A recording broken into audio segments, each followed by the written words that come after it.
The cardboard box felt heavier than it should, weighted not by the few personal effects inside, a worn medical textbook, a framed photo of her graduation, a favorite mug, but by the injustice of it all. Imani Wells pushed open the heavy glass door of Seoul General Hospital, the crisp November air slap against her flushed cheeks. It wasn't just cold, it was indifferent. Just like the disciplinary board.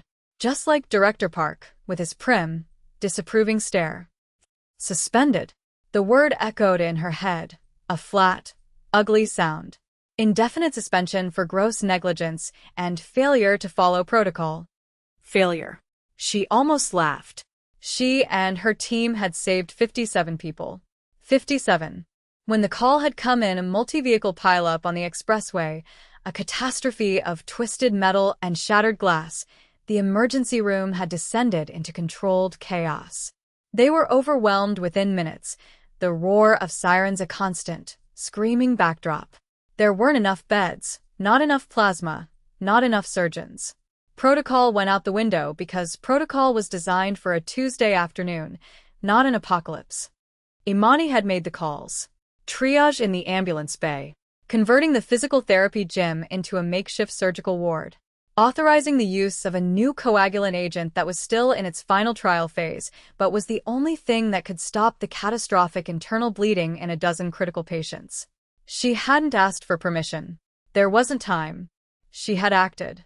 And every single one of those 12 patients was now stable in the ICU. All 57 victims brought in from the wreckage were alive. It was a miracle, the other nurses had whispered. A record. Director Park had called it recklessness. A lawsuit waiting to happen. An unforgivable breach of conduct. He'd made his decision before she'd even finished her statement. Now she was out. Her keycard deactivated, her locker cleaned out, her career in the city she'd painstakingly tried to make her home hanging by a thread.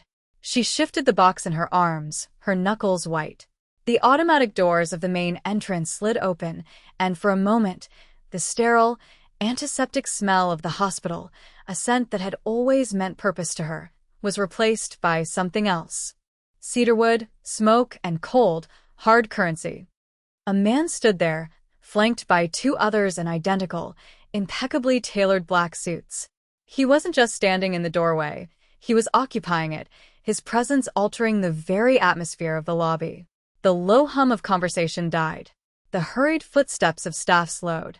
He moved like the room owed him space, and the room paid its debt without question.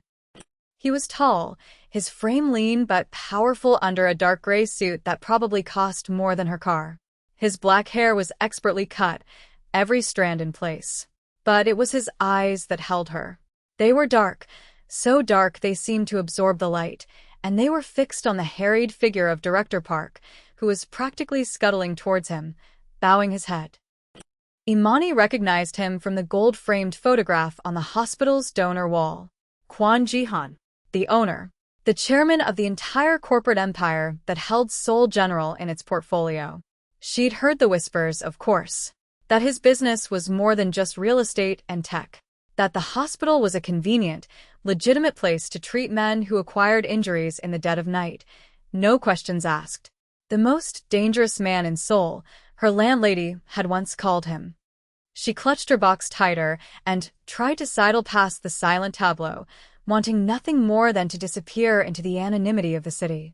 But his voice, a low, quiet rumble that cut through the silence, stopped her cold. 57 survivors from a 70-car pileup, Kwon Ji-han said, his tone flat, devoid of emotion. He wasn't looking at Director Park, but at the sprawling chaos of the ER visible through the glass. The news is calling it the miracle on the Han. Explain it to me. Director Park swallowed, adjusting his glasses. A truly remarkable effort from our staff, Chairman Kwon. We were fortunate. I don't believe in fortune. Jihan's gaze finally settled on the administrator, and the temperature in the lobby seemed to drop another 10 degrees. I believe in assets and liabilities. Exceptional results come from exceptional assets. Who was the lead trauma nurse in the ER during the incident? Imani froze, her back to them. Don't say my name. Please, just let me go. Director Park cleared his throat. That would be Nurse Wells. Imani Wells, an American. And where is she? I want to meet the woman responsible for this miracle. A thick, suffocating silence followed. Imani could feel the heat rising in her own neck, the burning shame of it all. She could hear Director Park's fumbling, his desperate attempt to frame his decision as a sound one. Well, Chairman, there was an issue. Several, in fact. While the outcome was positive, her methods were unorthodox. Dangerous. She violated nearly 24 hospital regulations. A serious breach of protocol.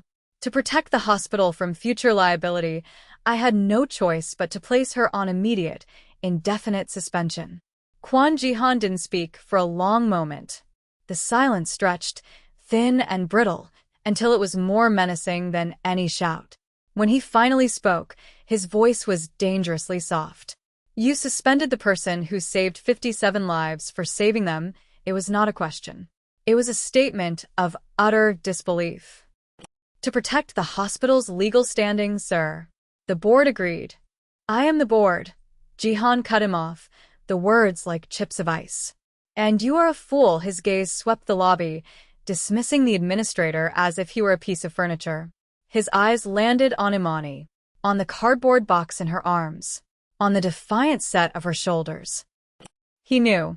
In that instant, she was certain he knew exactly who she was.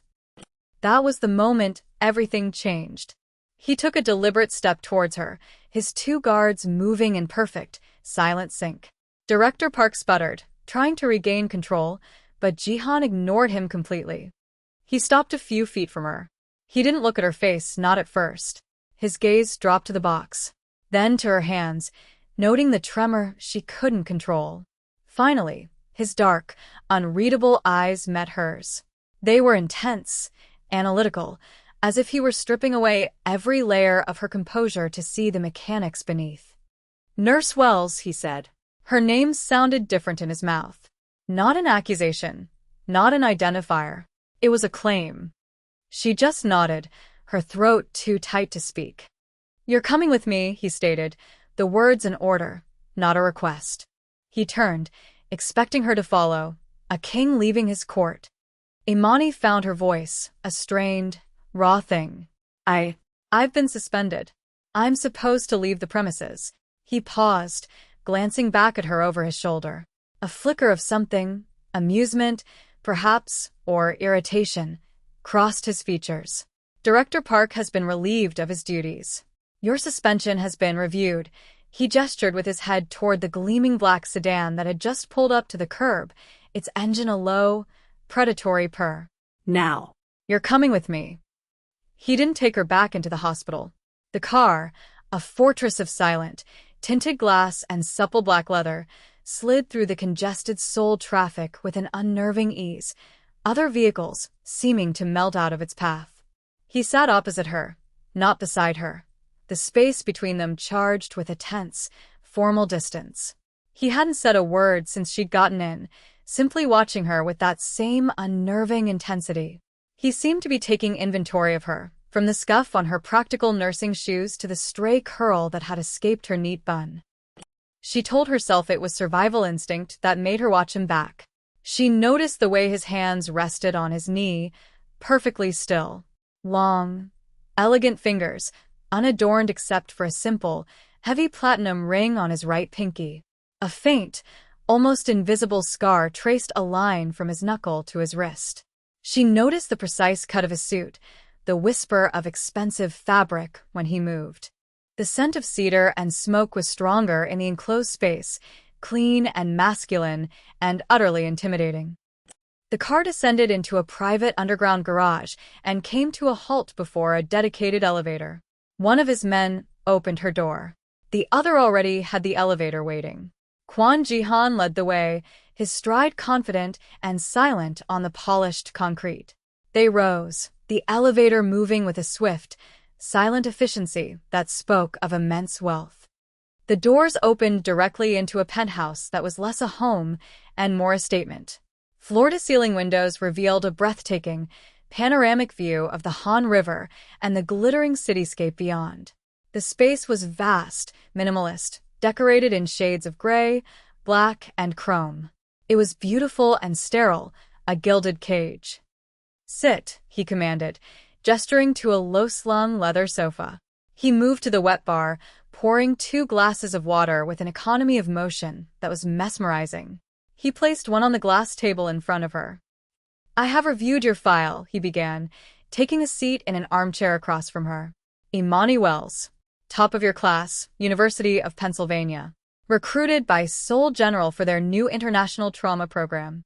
Flawless record. Until today." "I did what was necessary," she said, her voice steadier now. The shock was wearing off, replaced by a slow-burning anger. "Protocol doesn't account for a war zone. And that's what our ER was." He nodded slowly, his eyes never leaving hers. "5 years ago," he said, his voice dropping slightly, "there was a fire at a textile warehouse in Incheon. A business associate of mine, his wife, was trapped inside. The emergency response was by the book. They followed procedure. They waited for the right equipment. They secured the perimeter. They did everything they were supposed to do." He paused, the silence stretching. "She died of smoke inhalation 40 feet from an exit because the fire chief on site refused to send his men into an unstable structure. He followed his protocol." The story hung in the air between them, a ghost of a memory that was clearly more than just an anecdote. It was a wound, the one vulnerability he carried. In that moment, she understood. He wasn't just a businessman reviewing an employee's performance. He saw her actions through the lens of that failure, that loss. He saw the opposite of the man who had let a woman die. His phone buzzed, a discreet, insistent sound. He glanced at the screen, and his entire demeanor shifted. The cool, analytical businessman vanished, replaced by something colder, sharper. "Lethal." "What is it?" he answered, his Korean clipped and harsh. He listened, his jaw tightening. "Find him. The ward is to be locked down. No one in or out until he is located. Use of force is authorized." He ended the call and stood, his body radiating a new, dangerous energy. "The accident on the expressway," he said, his eyes locking onto hers. "It was not an accident. It was an attack by a rival organization. They meant to overwhelm my hospital, create chaos. One of the victims, we admitted, was their assassin. He has just regained consciousness in the ICU, and he has killed his guard." Imani's blood ran cold. The ICU. Her patients. Her colleagues. "I have to go back," Jihan said, his focus already distant, calculating his next move. He walked to a steel panel on the wall, pressing his thumb to it. It slid open to reveal a safe. He pulled out a sleek, black handgun and a spare magazine, checking them with an unnerving familiarity. He then took out a thick stack of currency and tossed it onto the coffee table in front of her.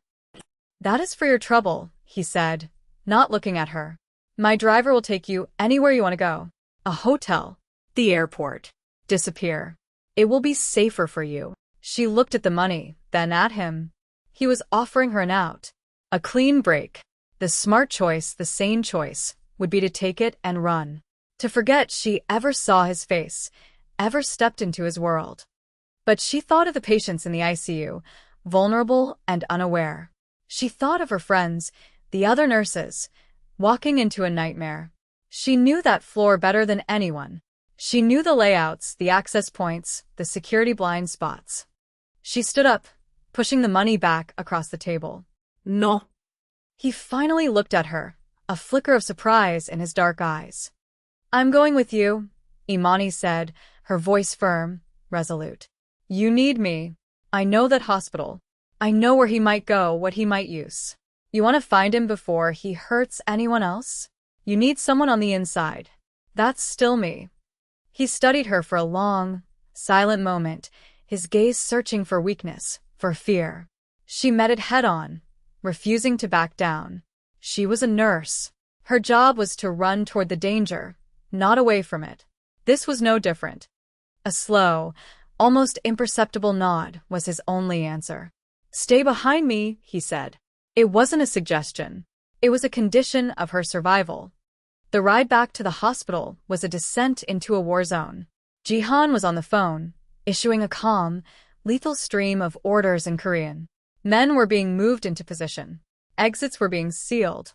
He was a general commanding his army, and his territory, his hospital, had been invaded. They didn't use the main entrance. The car swept around to a private underground service entry where two of his men were waiting, armed with more than just handguns. The air was thick with tension. The hospital, usually a place of managed, healing quiet, was now unnervingly silent. A lockdown. As they moved through the service corridors, Imani's mind raced, plotting the assassin's likely movements. The ICU was on the 5th floor, West Wing. To escape, he'd need a stairwell or an elevator. The main elevators would be shut down. Service elevators? Maybe. But the most direct route was the west stairwell, which exited near the ambulance bay. 5th floor, she whispered to Jihan, her voice low. He'll be trying to get down. The west stairwell is the fastest way out of that wing. Jihan relayed the information into his phone without breaking stride. He moved with a predatory grace, his weapon held low and ready, his eyes constantly scanning, missing nothing. She found herself matching his pace, her senses on high alert, the adrenaline a familiar fire in her veins. This was a different kind of triage, a different kind of life-saving. They took a secured service elevator up to the 4th floor, planning to take the stairs up to 5 to avoid the main corridors. The elevator was small, the brushed steel walls closing in on them. He stood in front of her, his body a solid shield between her and the doors. She was so close she could feel the heat radiating from him, could smell the faint, clean scent of his skin beneath the expensive cologne. Their eyes met in the reflective surface of the steel doors. A spark of awareness, sharp and unexpected, passed between them. The silence was not empty.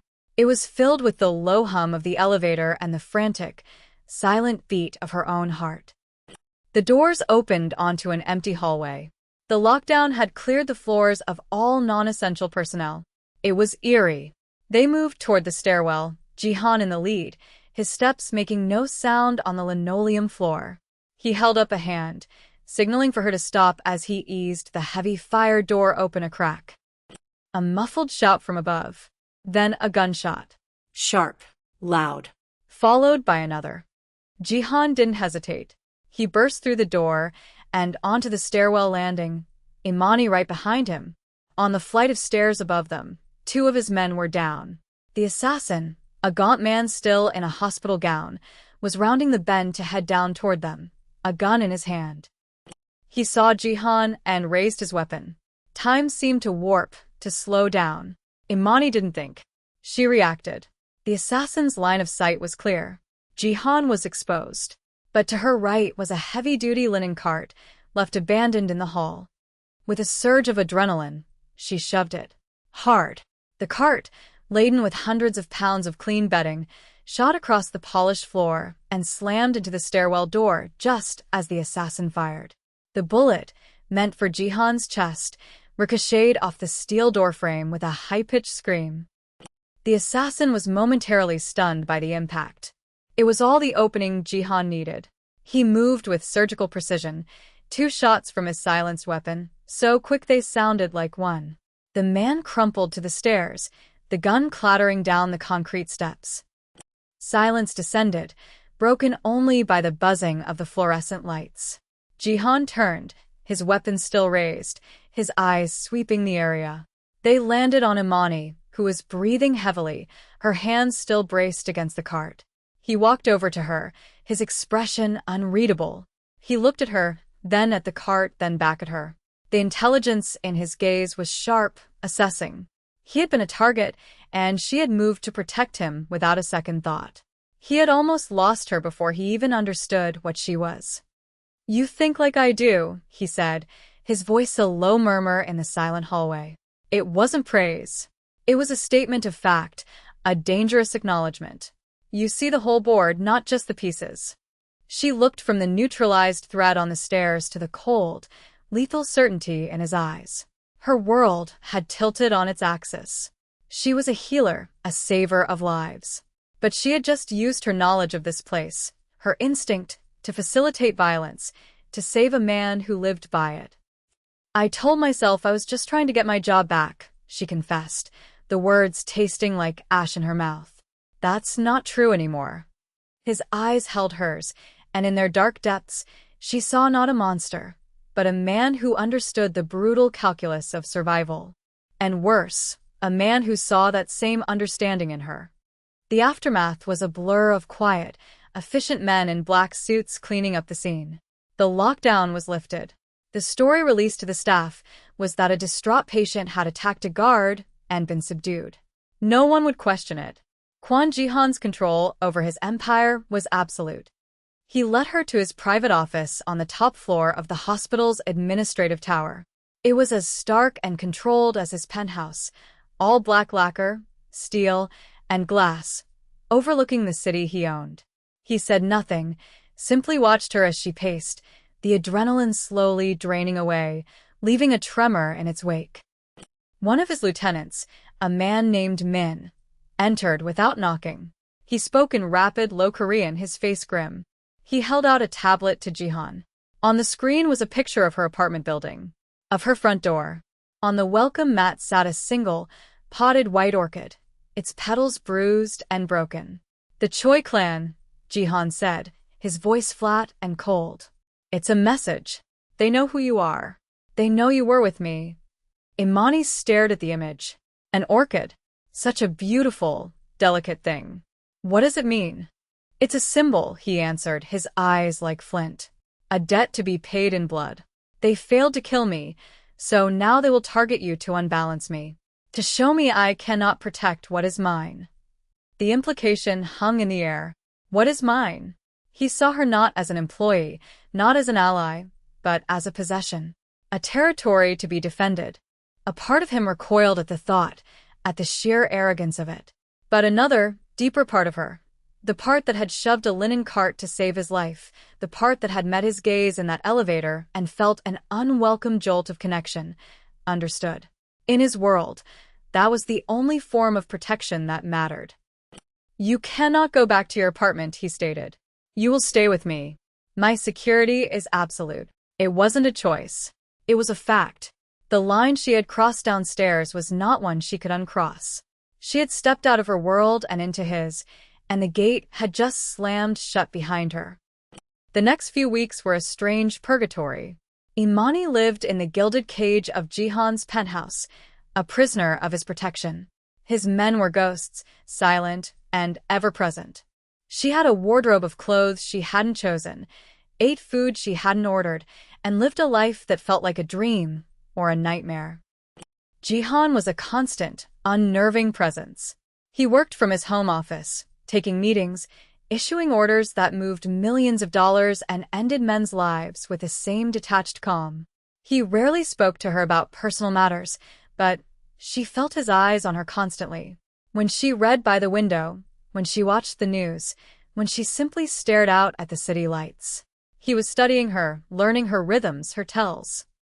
One evening, he found her in the small library, staring at a wall of leather-bound books. "You are restless," he observed. "I'm a nurse," she replied, turning to face him. "I'm used to 12-hour shifts on my feet, to chaos, to purpose. This is just waiting." "You are waiting for the other side to make their move," he corrected her. "So are we. The choice are old-fashioned. They believe in grand gestures. They will not use a simple bullet. They will try to discredit me, to dismantle my honor." He was right. The attack came not with a bomb or a knife, but with a phone call a week later. A high-profile patient in the hospital, a government official with deep ties to Ji-han's legitimate businesses, had slipped into a coma. The official cause was an unexpected allergic reaction to a standard antibiotic. An antibiotic that had been administered by a new floating nurse on the VIP ward. A nurse whose temporary credentials had been signed off, remotely, by Dr. Imani Wells. It was a perfect trap. The evidence was circumstantial but damning. Her name, her authority, used to poison one of Ji-han's most important allies. The Choi clan had leaked the story to a friendly journalist. The police would be forced to open an investigation. Ji-han would be faced with an impossible choice: hand her over to the authorities, showing weakness and sacrificing a key piece, or protect her and look like he was covering up a criminal act within his own hospital, shattering his public legitimacy.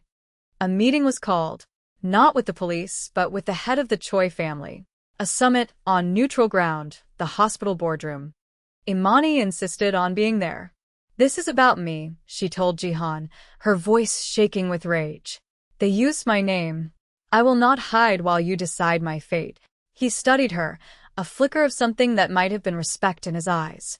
"Very well," he said. "But you will not speak unless I tell you to." The boardroom was cold, the long mahogany table a battlefield. Choi Jin-woo, the patriarch of the rival clan, sat opposite them, flanked by his sons. He was an older man with a deceptively gentle smile. "Chairman Kwon," Choi began, his voice smooth as silk. "Un tragique accident." "It reflects poorly on the standards of your facility. To have such a catastrophic error occur. The public will demand accountability." Jihan remained silent, his hands steepled before him, his face a mask of stone. Choi's eyes slid to Imani. The nurse responsible. Wells. A foreigner. Perhaps she was not properly trained in our procedures. It would be best for everyone if she were to cooperate fully with the authorities. It would show that you, Chairman Kwon, are a man who values justice above personal loyalty. This was it. The move. He was offering Jihan a way out that would simultaneously cripple him. Imani's heart hammered against her ribs. Jihan had told her not to speak, but she was not one of his soldiers. She was not a pawn to be sacrificed. She looked at the file on the table in front of them, the patient's doctored chart. She had spent the last 24 hours memorizing every line of it. She pushed her chair back and stood up. Jihan's head snapped toward her, his eyes flashing a warning. She ignored it. "The patient wasn't given a standard antibiotic," Imani said, her voice clear and strong, ringing with the authority of her profession. Every eye in the room fixed on her. "The chart says cefazolin, but the reaction described rapid onset respiratory paralysis, pinpoint pupils, bradycardia. That's not an allergic reaction. That's organophosphate poisoning." She leaned forward, placing her hands on the table. "It's a nerve agent. Difficult to trace unless you know what to look for. It can be administered in a saline drip and is often mistaken for an anaphylactic shock in a clinical setting. But it has one unique side effect." She looked directly at Choi Jin-woo. "It causes profuse, uncontrolled sweating. I'd be willing to bet the patient's bedsheets had to be changed multiple times in the first hour. Sheets which I'm sure the compromised nurse on your payroll disposed of. But the initial paramedics report will mention it. Diaphoresis. It will be in the intake notes." A dead silence fell over the room. Choi's gentle smile had vanished. She had not only identified the frame-up, she had named the method, a chemical signature known to be favored by his more unsavory enforcers. She had taken their precise, surgical attack and turned it into a clumsy, traceable crime. That's when Jihan moved. He didn't speak. He rose from his chair, walked the length of the table, and came to stand directly behind her. He placed a heavy, possessive hand on her shoulder. It was a brand, a declaration. He looked across the table at Choi Jin-woo, his voice low and final.